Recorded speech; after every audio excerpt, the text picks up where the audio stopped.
En realidad para mí es un honor poder transmitir eh, algunas experiencias también, ¿por qué no decirlo? Y algunos consejos más que nada de cómo usar antibióticos en pacientes con COVID-19. Sabemos que la gran mayoría de pacientes diagnosticados de COVID tienen antibióticos y sabemos que los antibióticos no tienen nada que ver en el manejo de enfermedades virales. Entonces, me voy a enfocar más que nada en eh, brindarles algunas herramientas de cómo podemos nosotros sospechar una coinfección bacteriana en el contexto de un paciente con coronavirus severo o coronavirus grave, ¿no? Bien, entonces, para empezar la presentación, yo quería mencionarles los puntos que vamos a tocar el día de hoy, ¿no? Hoy día vamos a tocar brevemente algunas perlas clínicas y de laboratorio del COVID-19. Vamos a ver si es tan frecuente la coinfección bacteriana en pacientes con COVID-19, ¿no?, como para justificar el uso masivo de antibióticos en los pacientes hospitalizados. También quisiera concientizarlos sobre el tema de la resistencia bacteriana, que es una amenaza global en todo el mundo. Algunas perlas en cuanto a cuándo empezar antibióticos o cuándo sospechar de coinfección bacteriana en pacientes con COVID-19. ¿Qué esquemas antibióticos podemos utilizar si es que estamos pensando en una coinfección bacteriana? Y finalmente, control y prevención, que es lo que nos estamos olvidando últimamente, ya que estoy viendo que al usar, todo el mundo al usar guantes y equipos de protección personal, nos estamos olvidando de la higiene de manos, nos estamos olvidando del uso del alcohol gel, ¿no? Y eso está trayendo como consecuencia brotes de infecciones nosocomiales, ¿no? Hemos visto, se nos ha comunicado de un brote en un hospital X acá en Lima, por Acinetobacter baumannii, ¿no? Y entonces el tema de la higiene de manos, el tema de las precauciones estándar, nos estamos dejando de lado, porque nosotros nos estamos protegiendo con el equipo de protección personal, pero no estamos protegiendo al paciente de las infecciones intrahospitalarias. Muy bien, entonces empezaremos. Entonces nosotros tenemos que entender que esta es una enfermedad sistémica, ¿no? Tenemos que entender que el COVID-19 nos puede dar fiebre, nos puede dar tos, disnea y algunas otras manifestaciones, ¿no? Entonces, el que el paciente tenga fiebre, el que el paciente tenga disnea, no significa que tenga una infección bacteriana. No significa que el paciente debe recibir antibióticos. Si no entendemos que un paciente con COVID puede hacer fiebre, disnea, leucocitosis, etcétera, pues no vamos a hacer uso racional de antibióticos porque le vamos a dar antibióticos a todos. Entonces, hay que entender que el paciente con COVID nos puede hacer estas manifestaciones clínicas y que ello no necesariamente indica una coinfección bacteriana, ¿no? Eso hay que entenderlo. Segundo, hay que entender que el paciente con COVID también puede hacer un síndrome inflamatorio de respuesta sistémica, ¿no? O sea, ¿qué significa ello? Que el paciente con COVID nos puede hacer leucocitosis, nos puede hacer fiebre, lógicamente viene con disnea, o sea, aumento de la frecuencia respiratoria, taquicardia, ¿no es cierto? Entonces, si no entendemos eso, vamos a brindar antibióticos a todo paciente que tenga leucocitosis en el hemograma. Vamos a brindar antibióticos a todos los pacientes que tengan fiebre o a todos los pacientes que tengan disnea. Entonces, tenemos que comprender que esta es una enfermedad que causa toda esta sintomatología y que no necesariamente se deba a una coinfección bacteriana. Otra cosa que también debemos recordar, y que creo que todos ustedes muy bien lo saben, es que en COVID, la PCR, que es la proteína C, eh, también puede estar incrementada, incluso en más del 60%, la proteína C reactiva, ¿no? En más del 60%. Entonces, cuando se les pregunta a los colegas, ¿Por qué el paciente está con antibióticos? Te responde porque tiene la PCR incrementada, ¿no? Entonces, la PCR incrementada es totalmente inespecífica para decir o para justificar mi tratamiento antibiótico. Debido a que más del 60% de los pacientes con COVID hospitalizados pues tienen una PCR incrementada. De igual forma, el DHL también está incrementado en 50-60% de los pacientes. El dímero D también está incrementado en hasta el 60% de los pacientes. Y obviamente la ferritina también se encuentra incrementada. Lo que sí se ha visto en la mayoría de las series publicadas es que la procalcitonina no está elevada en COVID, no suele estar elevada en COVID, ¿no? Se han visto que en el 6% de los pacientes, aproximadamente, algunas series en el 3% de los pacientes puede estar la procalcitonina elevada. Entonces, la procalcitonina normal nos ayuda o nos motiva a pensar de que todo el cuadro clínico inflamatorio, este es un cuadro clínico inflamatorio multisistémico que tiene el paciente, pues se deba solo al COVID. La linfopenia, que está presente en más del 80% de los pacientes, y también la alteración en el hemograma, ¿no? Otra pregunta que también se le hace a los colegas cuando están usando antibióticos en pacientes con COVID. ¿Y por qué está con antibióticos? No, doctores, que está con leucocitosis, ¿no? Sabemos, pues, que el COVID también te puede dar leucocitosis, ¿no?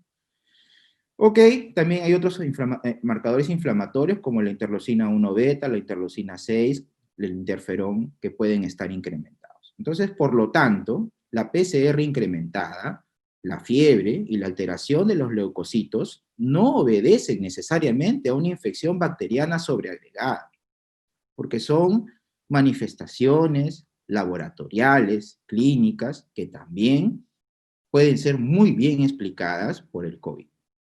En tal sentido, no debemos prescribir antibióticos de manera sistemática o de manera sistémica a estos pacientes, ¿no? De manera masiva a estos pacientes.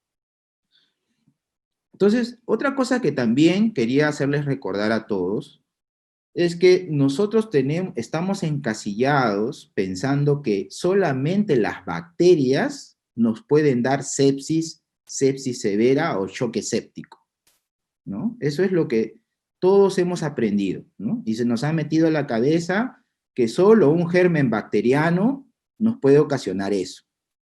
Y eso es totalmente falso. Los virus también te pueden dar sepsis, ¿no?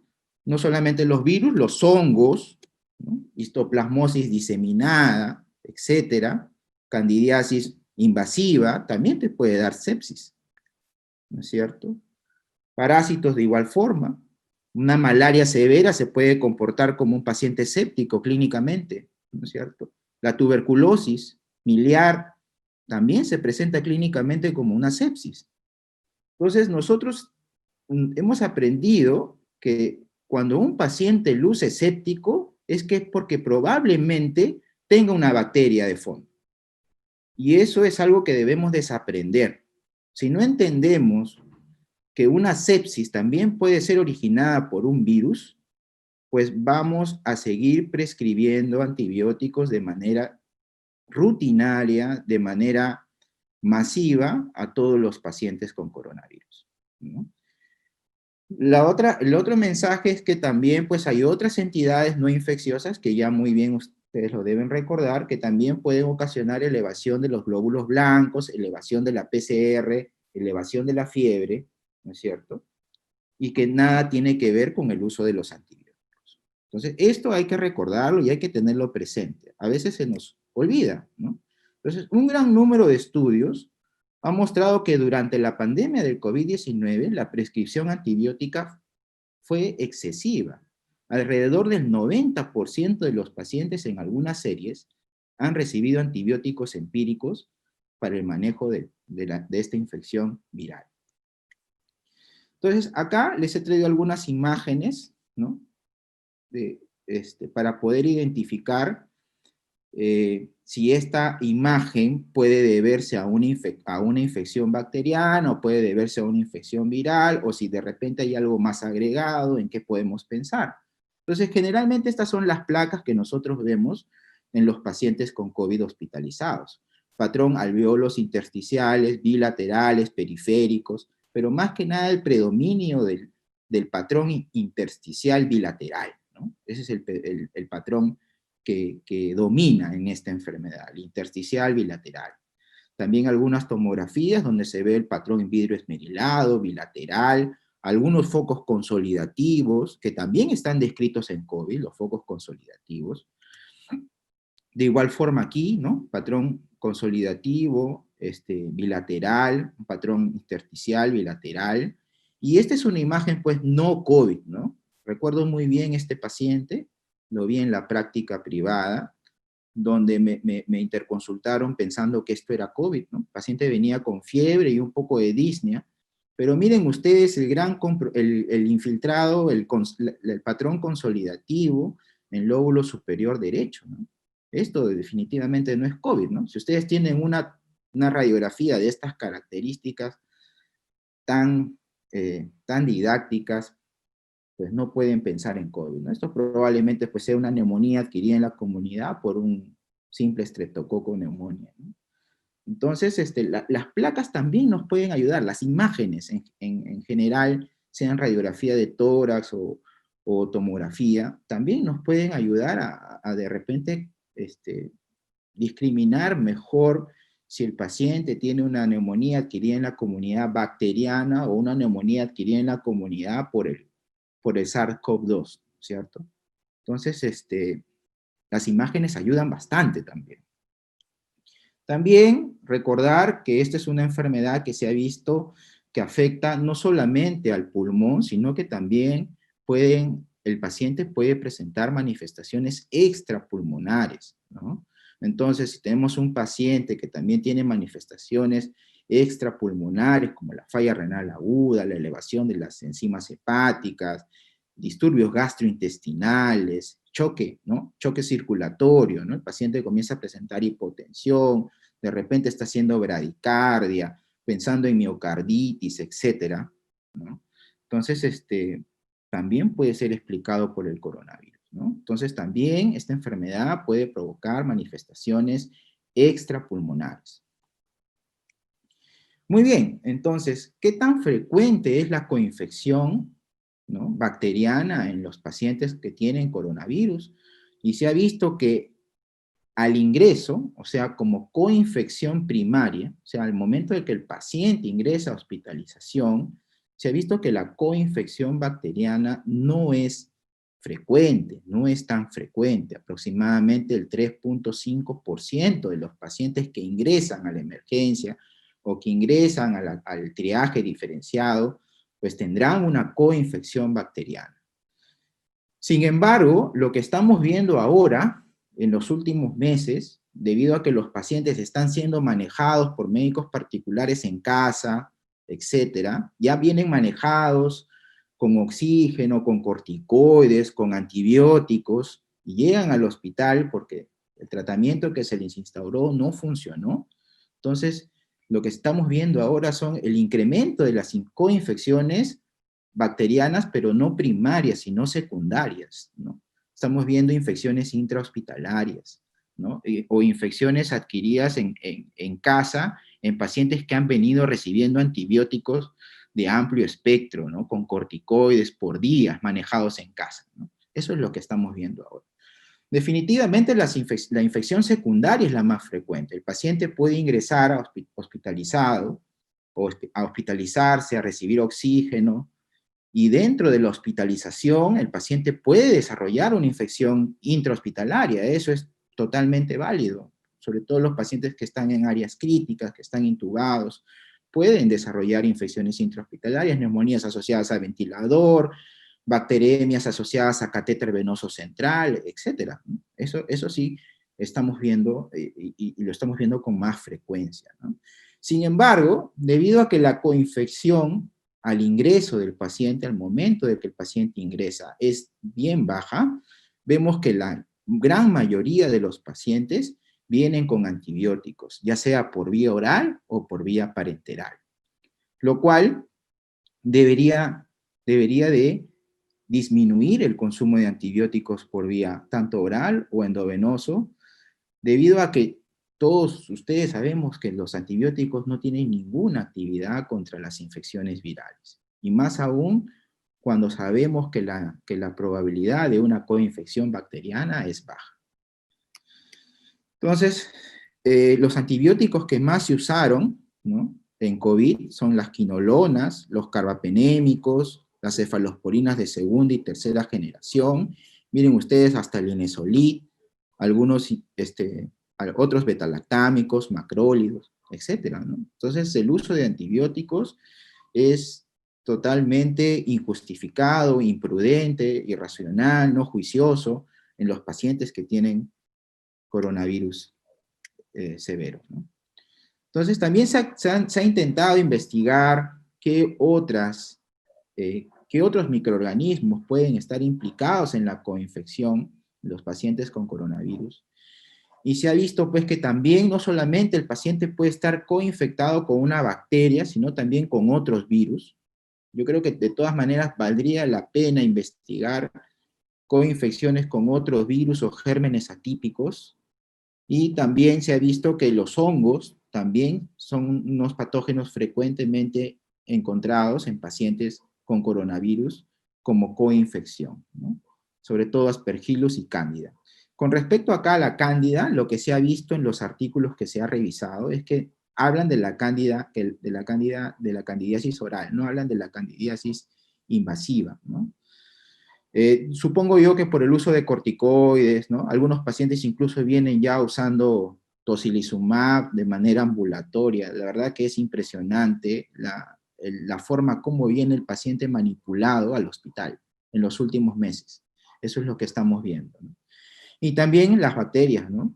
En el medio hospitalario, Acinetobacter, Klebsiella, Pseudomonas, Staph aureus, son patógenos muy frecuentemente implicados como coinfección, pero como coinfección secundaria, es decir, el paciente no viene con ese patógeno de la casa, lo adquiere en el hospital debido a su larga estancia hospitalaria, debido a los procedimientos invasivos que ha sufrido el paciente durante su hospitalización. Entonces,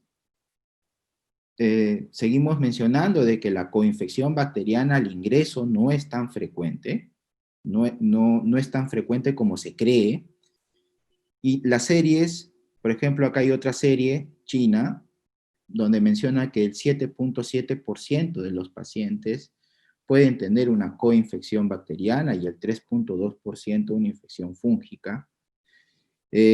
Otras series encuentran que el 11%. Lo que sí se sabe es que los pacientes que tienen coinfección, ya sea bacteriana o fúngica, pues tienen mayor riesgo de mortalidad, ¿no? Eso sí está muy bien documentado. Entonces, estamos quedando hasta el momento que el COVID-19 es una enfermedad multisistémica que produce un cuadro inflamatorio, que puede haber leucocitosis, que puede haber fiebre, que la PCR puede estar incrementada, y que todo ello no debe justificar el uso de antibióticos. Lo que se ha visto en las grandes series es que la procalcitonina no se encuentra tan elevada. Se ha visto en las series del 3%, el 6% de los pacientes pueden tener una procalcitonina por encima de 0.5. ¿Qué más? Hemos visto que el COVID puede dar manifestaciones extrapulmonares, tranquilamente, y que la coinfección bacteriana primaria al momento de que el paciente ingresa al hospital o al momento de que se evalúa al paciente, ya sea en casa o en algún otro centro de salud, pues no es tan frecuente. Lo que sí es frecuente es que el paciente desarrolle una infección intrahospitalaria durante su estancia, ¿no? Debido a todos los procedimientos invasivos que se le practica, debido al uso de corticoides que de repente ya ha tenido, etcétera, etcétera, ¿no? Entonces, eso sí es frecuente. Entonces, acá solo quería concientizar a todos ustedes que lo que estamos viviendo en el mundo, mucho se habla de la pandemia de coronavirus, ¿no? Estamos hablando, este es el hot topic, la pandemia del coronavirus, pero nadie habla de la pandemia que ya teníamos antes del coronavirus, que es la pandemia de la resistencia bacteriana. En los Estados Unidos, 25.000 a 30.000 personas mueren al año a consecuencia de una infección por un germen multiresistente. En Europa, 30.000 a 35.000 personas mueren al año a consecuencia de una infección por un germen multiresistente. En el mundo, se sabe que en el año, alrededor de 800.000 personas o 700.000 personas mueren al año a consecuencia de una infección por un germen resistente. Entonces nosotros ya estábamos viviendo una pandemia antes de la pandemia del coronavirus. Y que nadie lo quiso ver, o si lo veíamos no decíamos nada, ¿no? Entonces, con el uso masivo de antibióticos que estamos viendo en todos los pacientes que tienen coronavirus, ya sea en sus formas leves, moderadas o severas, pues lo único que vamos a conseguir es que esta multiresistencia que estábamos viendo a nivel global, pues sea mucho más intensa, ¿no? Y quería mencionarles que hay 3 patógenos o 3 familias de patógenos que tienen importancia prioritaria para investigación y desarrollo de nuevas moléculas de antibióticos, ¿no? Es el Acinetobacter baumannii carbapenem resistente, la Pseudomonas aeruginosa carbapenem resistente, y las enterobacterias, sobre todo aquellas que son productoras de carbapenemasa, ¿no? Como las enterobacterias resistentes a carbapenémicos, productoras de carbapenemasa, que son un problema actualmente a nivel global, ¿no? En Lima, muchos hospitales son endémicos de carbapenemasas en enterobacterias, ¿no? En mi hospital, por ejemplo, en el 2 de mayo somos endémicos de Nueva Delhi metalobeta-lactamasa, una carbapenemasa de clase B, ¿no es cierto? Una metalobeta-lactamasa. Tengo entendido que en otros hospitales también las carbapenemasas son frecuentes, no solo en enterobacterias, sino también en Acinetobacter y Pseudomonas. Entonces, si queremos contribuir con un granito de arena a tratar de que esta resistencia no se desborde, pues una de las acciones que deberíamos hacer es el uso prudente de antibióticos, entre muchas otras acciones. El uso prudente de antibióticos no es la única acción que deberíamos hacer, ¿no? La acción de control de infecciones es muy importante, la acción de la higiene de manos, etcétera, etcétera, ¿no? Y lo vamos a ver más adelante. Entonces, solamente aquí, esto ya lo mencioné, ¿no? Las muertes que se producen por infecciones ocasionadas por microorganismos multiresistentes. Y el problema de las farmacéuticas, que no ven a la generación de nuevas moléculas de antibióticos como un negocio rentable, dado que si comparamos con un antihipertensivo, si lo comparamos con un antineoplásico, pues el antihipertensivo el paciente lo va a usar 10 o 20 años, en cambio una nueva molécula de antibióticos para un ciclo normal de antibióticos que son 7 días, pues probablemente para la industria farmacéutica no sea tan rentable seguir investigando o invirtiendo dinero en encontrar nuevas dianas terapéuticas para el manejo de gérmenes resistentes. Entonces es un problema también, porque en los últimos años la cantidad de antibióticos nuevos que han aparecido en el mercado cada vez son menores, ¿no? En comparación a la década de los 90, donde aparecieron un montón de antibióticos nuevos, ¿no? Entonces cada vez se generan menos moléculas de antibióticos.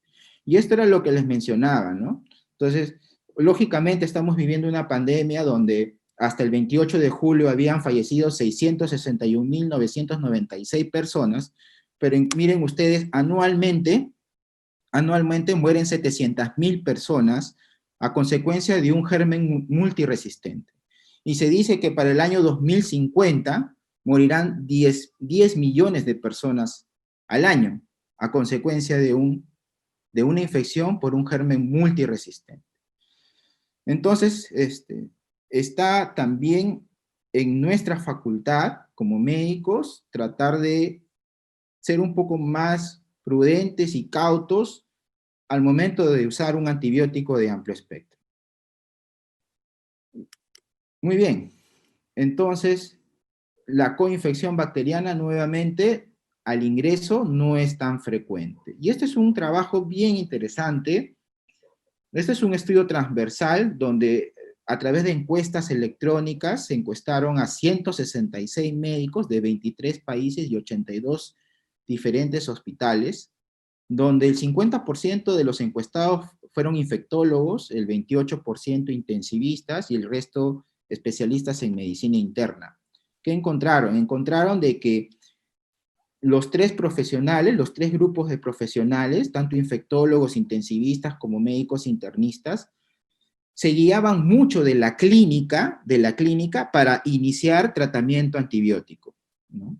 Y eso, no digo que la clínica no sea importante, siempre la clínica ha sido y será importante.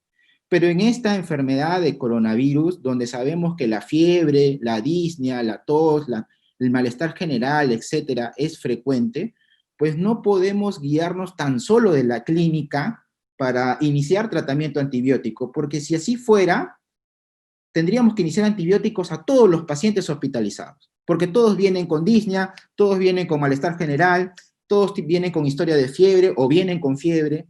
Entonces, si nos vamos a guiar solo de la clínica, pues vamos a cometer un grave error, porque vamos a iniciar antibióticos a todos los pacientes.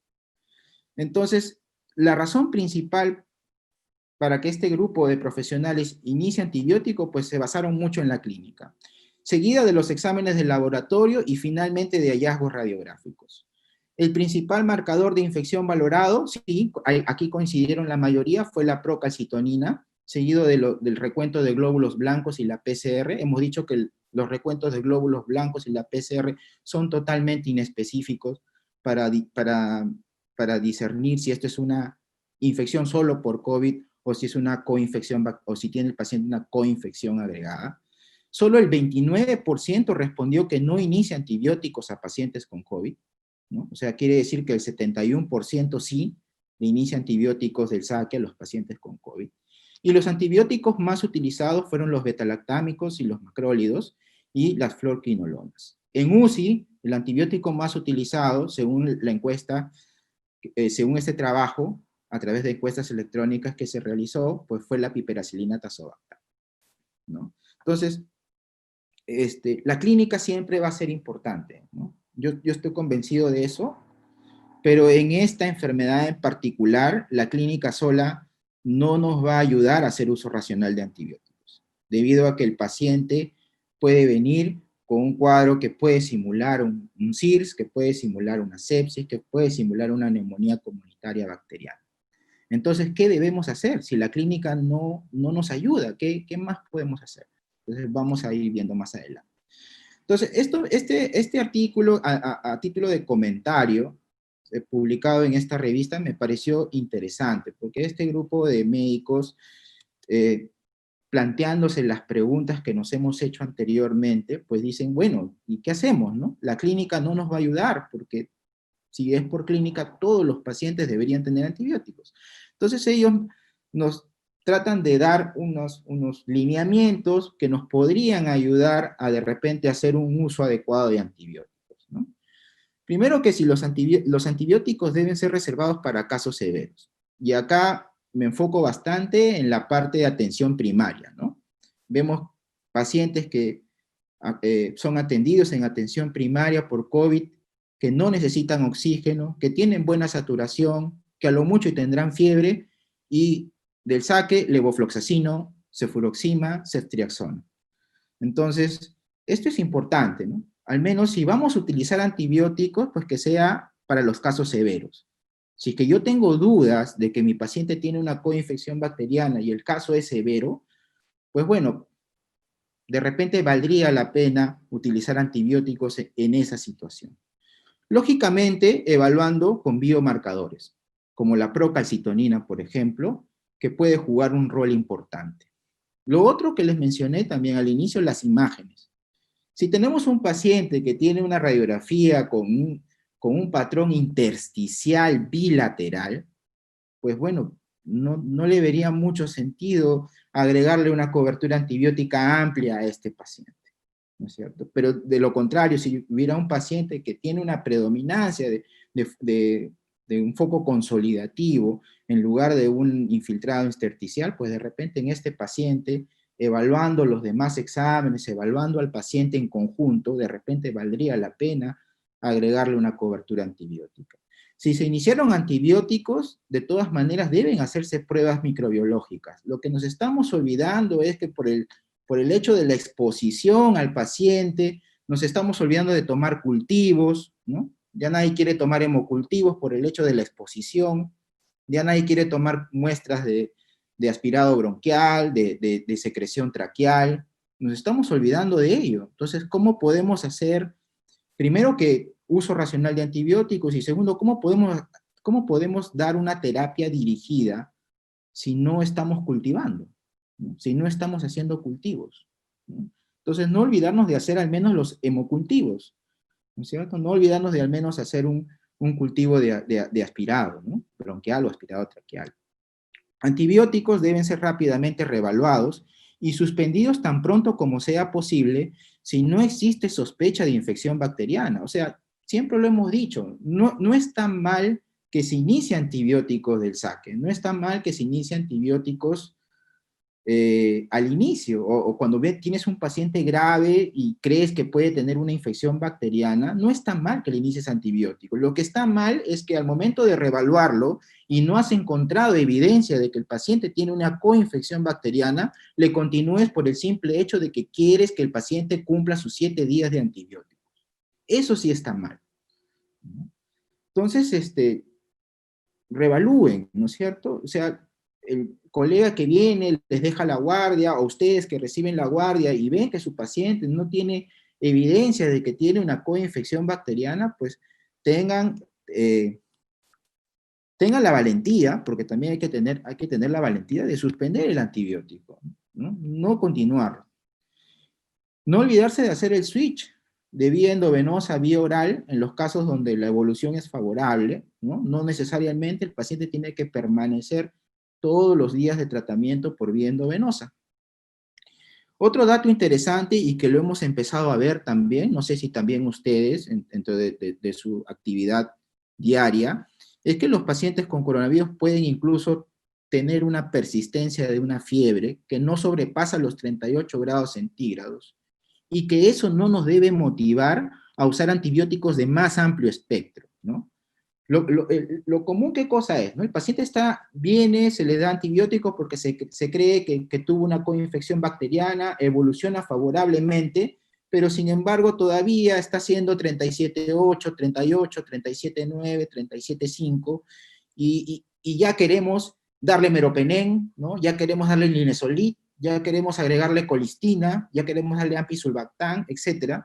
Recuerden que un grupo de pacientes todavía puede tener una persistencia de un cuadro febril que, como les vuelvo a decir, al menos lo que hemos visto, no sobrepasa los 38 grados centígrados, y que ello no debería condicionar el uso de más antibióticos, de prolongar la terapia antibiótica o de agregar un antibiótico de mayor amplio espectro, ¿no? 5, en la mayoría de los casos, la duración de la terapia no debería exceder los 5 días. Eso se ha visto las series de Estados Unidos. Hay un artículo ahora publicado en la revista JAMA, donde se ve que el tiempo promedio de uso de antibióticos en los pacientes donde se usaron fue aproximadamente 5 días, en Italia 7 días, en China 8 días, ¿no?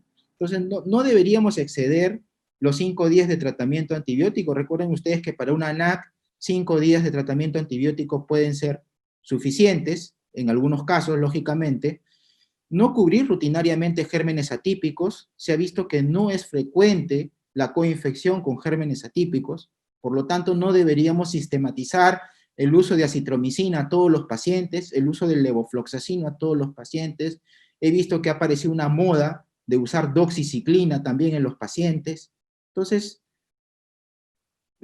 sean prudentes en el uso de antibióticos. Las grandes series europeas y estadounidenses no han encontrado una gran prevalencia de coinfecciones con gérmenes atípicos.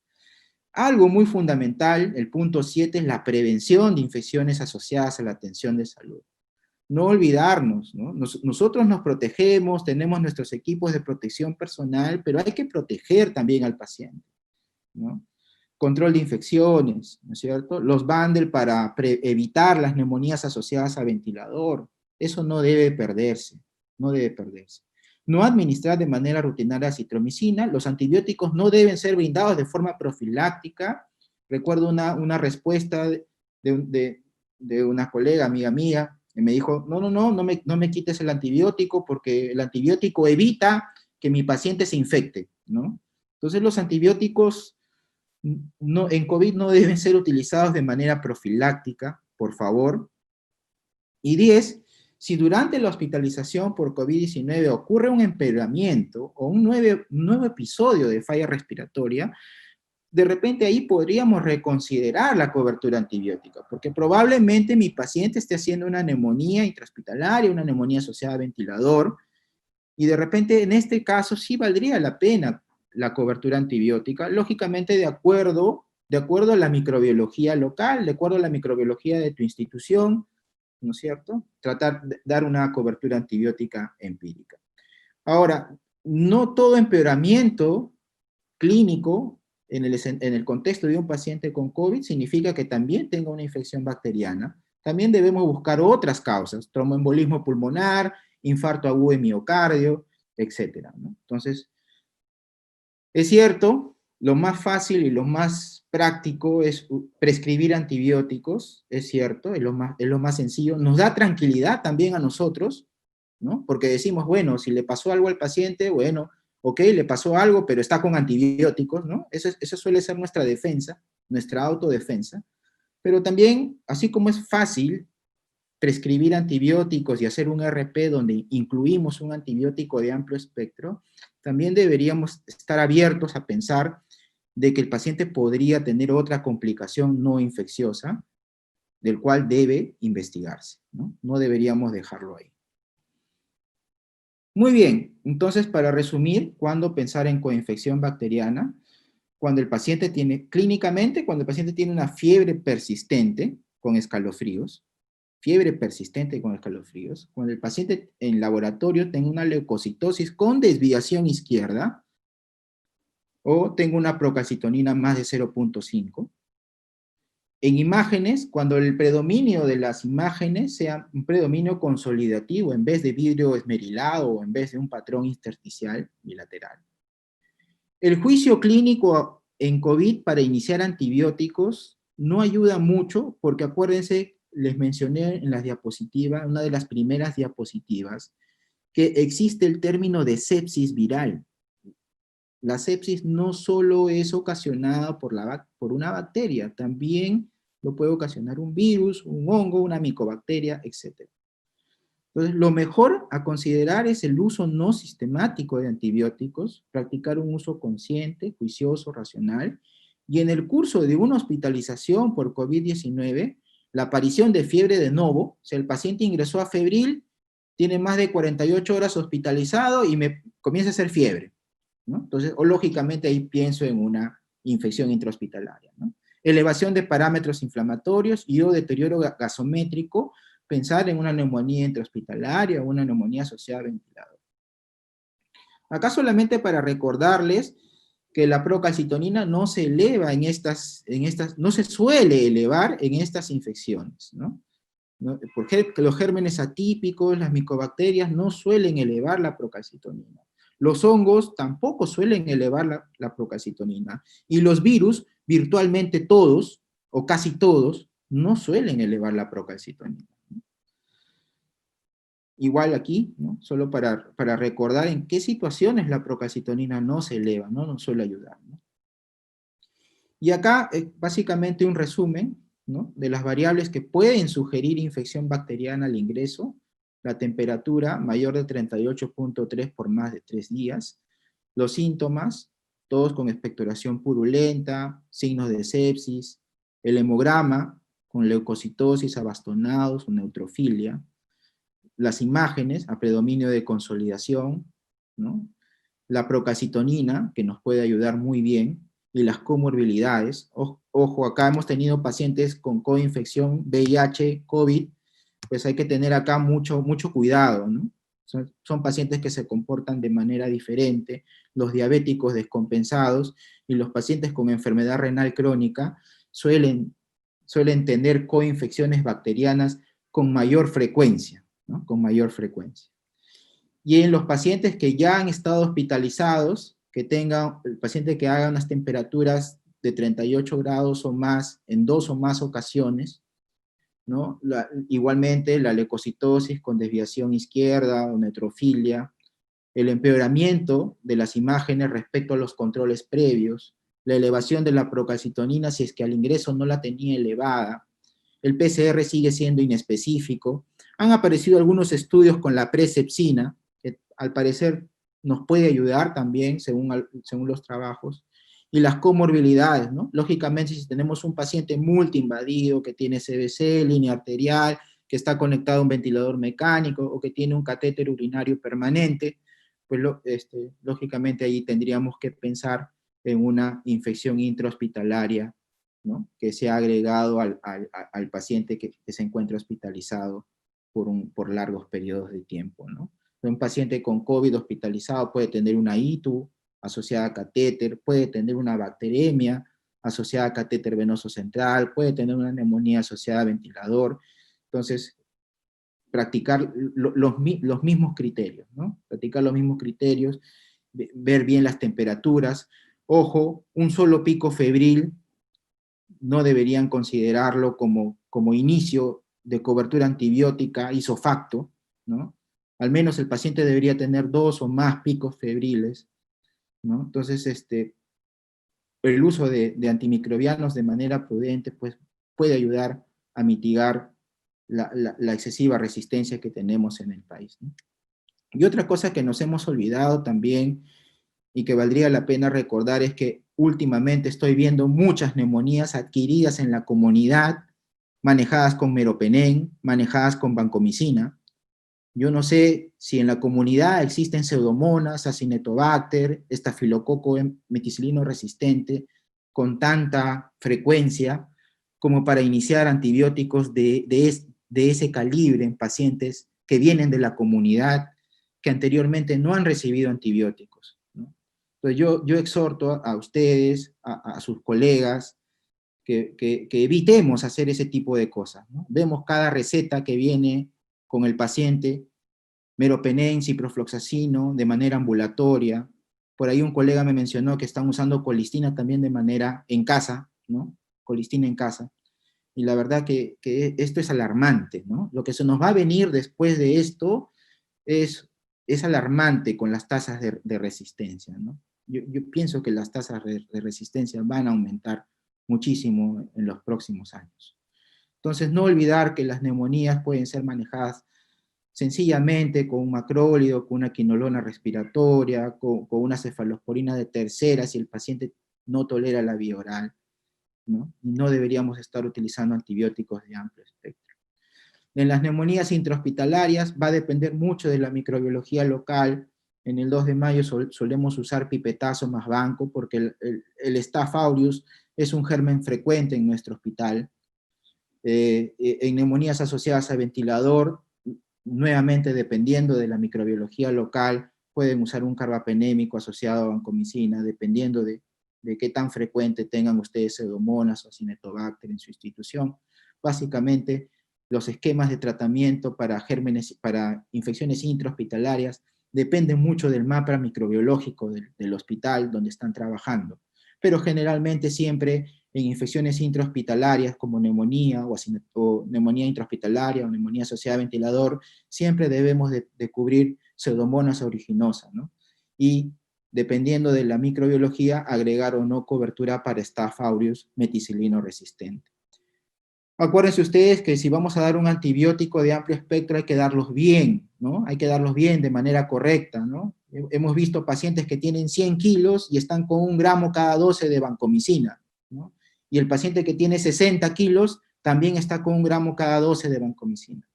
Entonces acuérdense que los antibióticos no son pues una receta de cocina, 2 cucharadas de esto, 2 cucharadas de aquello, ¿no?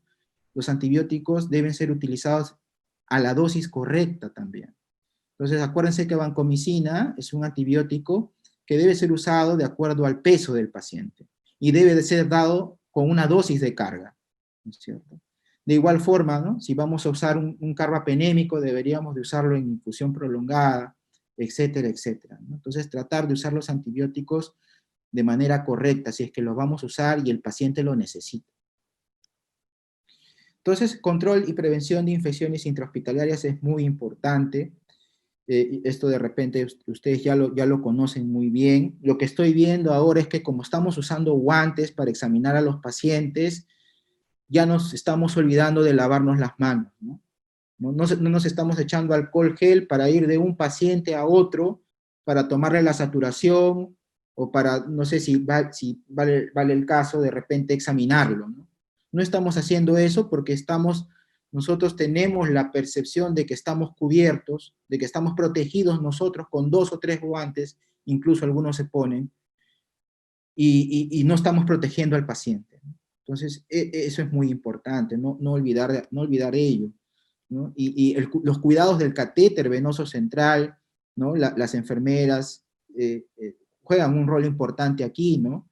Los cuidados del catéter, la higiene de manos, la manipulación adecuada del catéter. Estamos viendo bacteremias, por Acinetobacter, Pseudomonas, enterobacterias resistentes a carbapenémicos, en pacientes que tienen dispositivos invasivos, ¿no? Y eso es por una mala higiene de manos, un mal lavado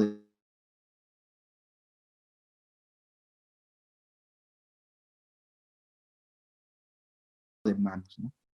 Finalmente, pues las vacunas, ¿no? Los antibióticos en humanos, eso está bastante comprobado. Las vacunas contra influenza, contra neumococo, ¿no? Deberíamos, estas acciones deberían ser, sí, de forma sistémica, ¿no? Sistemática, ¿no? No el uso de antibióticos. Y esos eran todos los mensajes que quería transmitir el día de hoy. Muchas gracias. Muchísimas gracias, sí, felicitaciones, doctor Cristian Resurrección Delgado, especialista en enfermedades infecciosas del Hospital Nacional 2 de Mayo del Ministerio de Salud, por esta excelente presentación. Uso prudente de antibióticos en COVID-19. Agradecemos a todos los participantes, tanto los conectados desde la plataforma Zoom como desde el canal de YouTube Telesalud Minsa, por sus preguntas. Bien, doctor, vamos a comenzar entonces a leer las preguntas que tenemos en el chat. Nos han preguntado así, dice, buenas tardes, a un paciente con neumonía COVID, a quien ya le iniciaron tratamiento con antibióticos, ¿cuánto sería el tiempo mínimo que podríamos dejarlo con el antibiótico antes de suprimirlo para evitar resistencia bacteriana en caso de ceftriaxona o piperacilina tazobactam? Miren, si viene un paciente manejado de casa con antibióticos y ustedes luego de haber luego de haber examinado al paciente, de tener información, toda la información que les he mencionado, y ustedes consideran de que el paciente no tiene una infección bacteriana, pues ustedes tienen que suspender el antibiótico, ¿no? No tienen por qué esperar que el paciente cumpla 7 días, 5 días, 10 días para empezar a suspenderlos. Si estamos convencidos de que este paciente no tiene una coinfección bacteriana, porque así lo dicen la imagen, la clínica y los laboratorios, pues no tendríamos por qué esperar tiempo para suspender. Deberíamos suspender en ese mismo momento, ¿no? Esa es la recomendación, ¿no? Y lo dicen el grupo de expertos de la Sociedad Europea de Enfermedades Infecciosas, que si inicio antibióticos y luego tengo evidencia de que no hay una coinfección bacteriana asociada, pues yo debería suspender los antibióticos en ese momento. No debo esperar completar un ciclo de antibióticos para suspenderlo. Importantísimo, doctor. Muchísimas gracias. Bien, una siguiente pregunta que tenemos es sobre la procalcitonina. Nos dicen así, ¿hasta cuánto máximo se espera que se eleve la procalcitonina reportada en COVID-19 que no ha sido por coinfección bacteriana?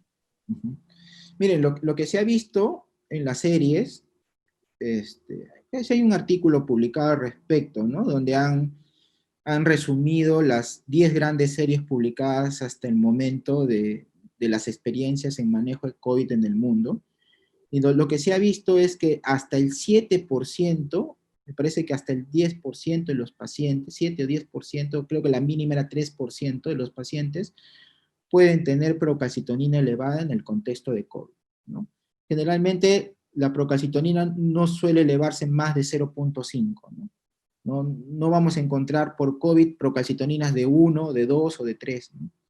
El artículo no lo menciona, no menciona cuánto es el punto de corte, pero menciona de que la elevación de la procalcitonina en COVID es bastante infrecuente y que por eso esto es un biomarcador muy importante que nos puede ayudar a discernir si hay una coinfección bacteriana o no, pero no nos pone un punto de corte. Lo que hemos visto nosotros en el hospital es que los pacientes no suelen elevar más de 0,5 de procalcitonina. Importantísimo, doctor. Muchísimas gracias. Bien, otra pregunta. Nos dicen así: ¿algún comentario sobre uso de macrólidos en mayores de 65 años? Macrólidos para neumonía bacteriana, supongo, porque no estamos usando ningún macrólido como tratamiento experimental para COVID en este momento, ¿no? Al inicio de la pandemia estuvimos usando hidroxicloro con acitromicina, ¿no? Eso ha sido al inicio de la pandemia. Después comenzamos a usar ivermectina y actualmente ya no estamos dando ni ivermectina porque incluso los pacientes están llegando con 15 o 20 días de enfermedad al hospital. Sí hay que tener cuidado con el uso de macrólidos, ¿no? Sabemos que los macrólidos, acitromicina sobre todo, eritro, claritro, pues pueden prolongar el intervalo QT, ¿no? Y los pacientes que tienen más de 65 años, no todos, pero hay un grupo importante que puede tener una enfermedad cardiovascular de fondo.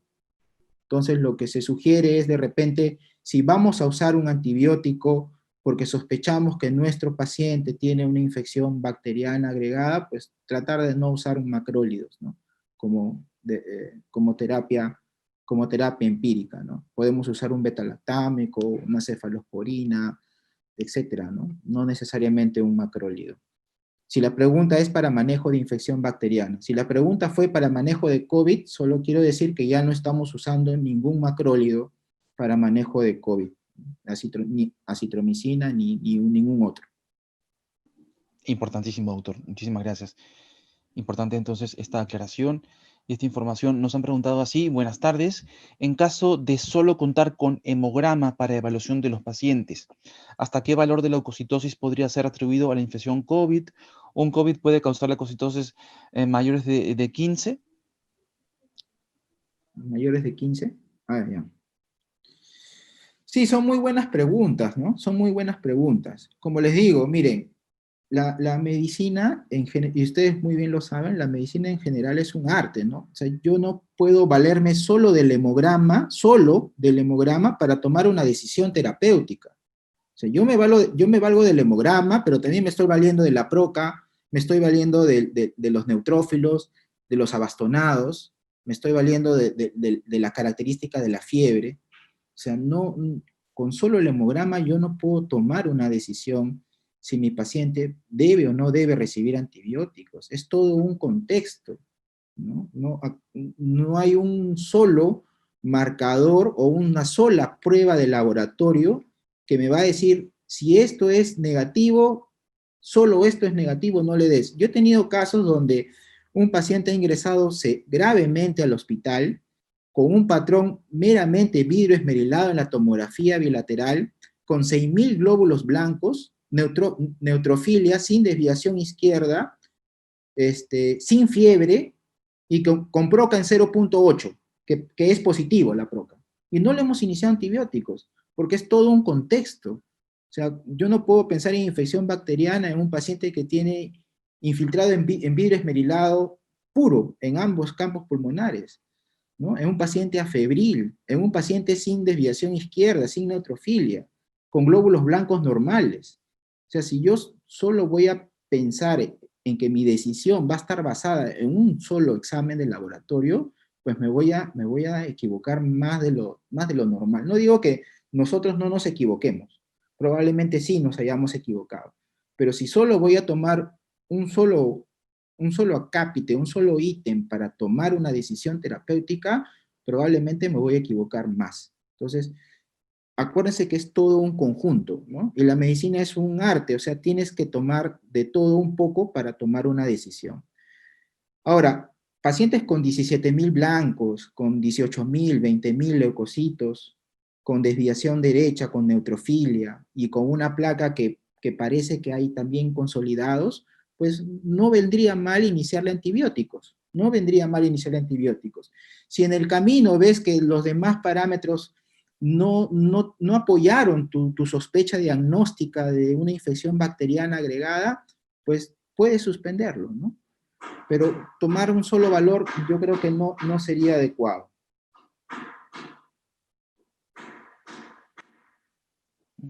Excelente, doctor, muchísimas gracias.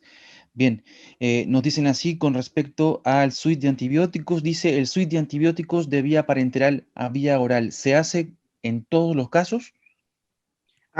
Sí, lógicamente el pasar un antibiótico de vía endovenosa a vía oral está indicado en los pacientes que tienen, uno, buena evolución clínica, ¿no? Buena evolución clínica. Dos, pacientes, obviamente, que estén sin vasoactivos, ¿no? Si tengo un paciente chocado, jamás le voy a dar antibióticos por vía oral.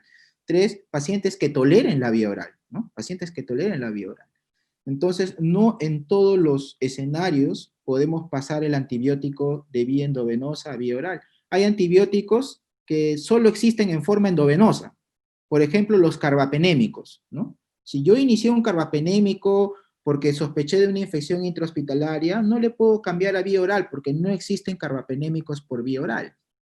Entonces, va a depender mucho, uno, de la evolución clínica del paciente, dos, de la tolerancia a la vía oral, de que no esté con vasoactivos, que no esté con alteración hemodinámica, y cuatro, que se pueda, que haya una alternativa al antibiótico vía endovenoso que se utilizó para pasarlo a vía oral. De lo contrario, tendríamos que continuar con el antibiótico hasta que cumpla los días instaurados por el médico tratante. Excelente, doctor, muchísimas gracias.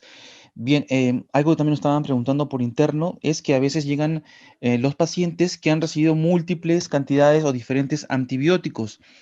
Nos preguntaban entonces cuándo es que si no hay respuesta al antibiótico se debe rotar de antibiótico Muy bien. o qué hace. Sí, doctor, adelante, gracias. Excelente pregunta, ¿no? Entonces, nosotros siempre mencionamos que el instaurar la terapia empírica tiene que ser una terapia razonada, ¿no? ¿Qué significa ello? Que yo debo elegir el antibiótico ideal para el sitio de la infección que voy a tratar, debo elegir la dosis correcta, los intervalos correctos, la vía de administración correcta, y debo estar informado del mapa microbiológico de mi institución. Con toda esa información, lógicamente también conociendo la fisiopatología del paciente, si el paciente está en falla renal o no está en falla renal, etcétera. Con toda esa información, yo instauro una terapia empírica. Si mi terapia empírica no funciona a las 48 o 72 horas, yo debería estar pensando en cambiar el antibiótico, ¿no? En cambiar el antibiótico. Pero para cambiar el antibiótico, previamente yo debía haber tomado cultivos. O sea, yo inicié antibióticos, el mismo día que inicié antibióticos, debía haber tomado cultivos. ¿Para qué? Para que en esas 48, 72 horas que voy a reevaluar mi terapia antibiótica, pues al menos tenga un soporte microbiológico. Ahora dirán, pero doctor, si el cultivo es negativo, bueno, pero lo hiciste, te salió negativo, pero lo hiciste. Entonces vas a tener que replantear tu terapia antibiótica. De repente te faltó cubrir algo, de repente te diste cuenta de que, no sé, en la cama de ese paciente estuvo un paciente que tuvo una infección por una enterobacteria resistente a carbapenémicos, entonces de repente vas a tener que cambiar tu cobertura antibiótica de acuerdo a la microbiología específica del área donde se encuentre el paciente, ¿no? Si es unidad de cuidados intensivos, siempre cubrir Acinetobacter, Pseudomonas. Si es hospitalización, de repente cubrir Pseudomonas y Acinetobacter, pero de repente que no sean resistentes a carbapenémicos. Va a depender mucho del área donde uno se encuentre, pero el tiempo que nos debe tomar para tratar de reconsiderar o de reevaluar nuestra terapia antibiótica son de 48 a 72 horas. Excelente, doctor Cristian Resurrección Delgado, especialista en enfermedades infecciosas. Muchísimas gracias por esta excelente telecapacitación. Doctor, una de las últimas preguntas. Nos dicen cuáles podrían ser las estrategias para disminuir el uso de antibióticos en los hospitales y también disminuir la resistencia a antibióticos. Primero que debe ser una estrategia multidisciplinaria, ¿no? Y cuando yo digo multidisciplinaria, no solamente debe estar el médico o el médico especialista en enfermedades infecciosas. Debe haber toda una lista de profesionales comprometidos a la lucha contra la resistencia bacteriana, ¿no? Entonces, me refiero a que debe haber un buen servicio de microbiología, ¿no es cierto? Un buen servicio de microbiología con los insumos necesarios, con los medios de cultivo oportunos para, para diseñar un mapa o para realizar un mapa microbiológico que nos ayude a conocer la microbiología del hospital. Es importantísimo para tomar decisiones terapéuticas. Segundo, un servicio de farmacia comprometido, ¿no? Un servicio de farmacia comprometido, donde no dispense antibióticos de amplio espectro a diestra y siniestra, porque ellos también son responsables de esto. El dispensar antibióticos de amplio espectro sin la avisación o sin la evaluación de un especialista en enfermedades infecciosas o sin la evaluación de un médico intensivista o internista entrenado en enfermedades infecciosas, pues también le hace culpable del uso masivo de antibióticos en el medio hospitalario.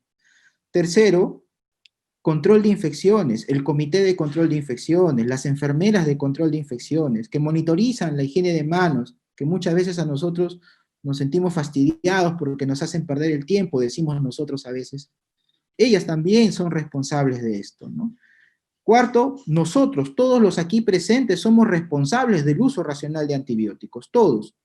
Uso racional de antibióticos somos todos. Todos alguna vez en nuestra vida hemos prescrito antibióticos.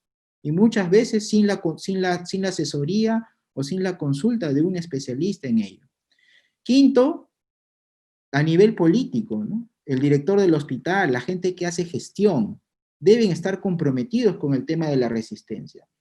El uso racional de antibióticos no solamente significa quitar el antibiótico al paciente, suspender el antibiótico. No significa solo eso. Estamos equivocados si pensamos que solamente significa ello. Uso racional de antibióticos significa que el hospital, el médico, tiene todas las herramientas para hacer un diagnóstico decente de una enfermedad infecciosa.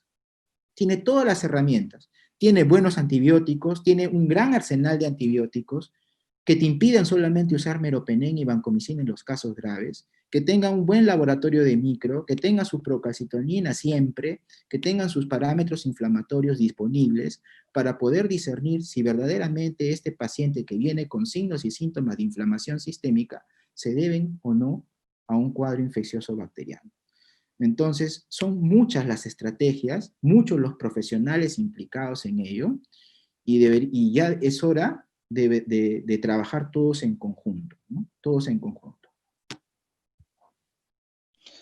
Excelente. Muchísimas gracias, doctor Cristian Resurrección Delgado. Doctor, algunas recomendaciones finales ya para concluir este tema tan importante del día de hoy.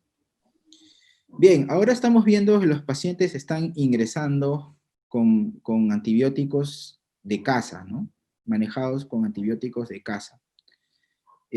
La situación se pone un poco más complicada, ¿no es cierto? Entonces, yo les pediría que detallen bien en la historia clínica qué antibióticos el paciente estuvo recibiendo en casa.